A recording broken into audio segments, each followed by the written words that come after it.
Tolimoje pasakų šalyje, kur vaivorykštė žyba visomis spalvomis, o saulė linksmai šoka tarp pūkuotų debesų, gyveno mažas baltas pūkuotas zuikutis su ilgomis ausytėmis. Jis nešiojo mėlyną liemenę, o akyse spindėjo smalsumas. Jis svajojo apie tikrą draugystę, tokią stiprią, kad jai tęstųsi amžinai. Vieną saulėtą rytą zuikutis sutiko violetinį katiną su blizgančiu amuletu ant kaklo. Amuletas švelniai švietė, bet katinas jautė, kad kažko jam trūksta. Ir jie iš karto tapo draugais, nusprendė, kad nori, jog jų draugystė būtų amžina. Eikime į stebuklingą šalį, tarė zuikutis. Ten, sakoma, yra spindintis kristalas, kuris padės mūsų draugystei būti amžinai. Gal būtent jo tau ir trūksta. Ir draugai leidėsi į kelionę. Pakeliui pasirodė didelis žalias skraidantis drakonas su minkštais sparnais ir linksma šypsena. Sveiki, tarė drakonas. Ar norite, kad padėčiau jums surasti stebuklingą šalį? Zuikutis ir katinas linksmai sutiko ir visi trys pakėlė į dangų. Debesis buvo minkšti, tarsi pūkuoti, o saulės spinduliai žaidė vaivorykštės spalvomis.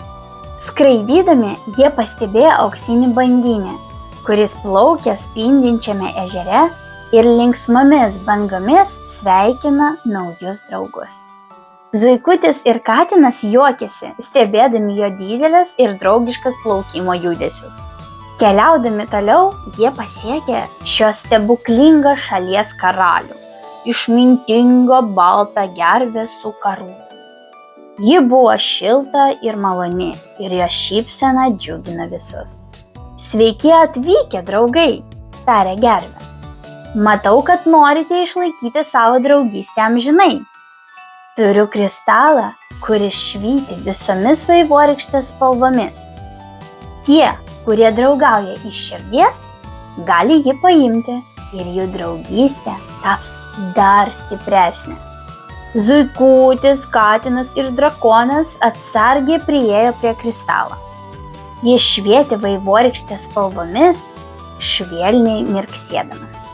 Jie paėmė jį kartu ir pajuto šilumą ir džiaugsmą savo širdyje. Dabar mes visada būsime draugai, su džiaugsmu sušuko zuikutis. Ir katinas su drakonu taip pat šypsosi.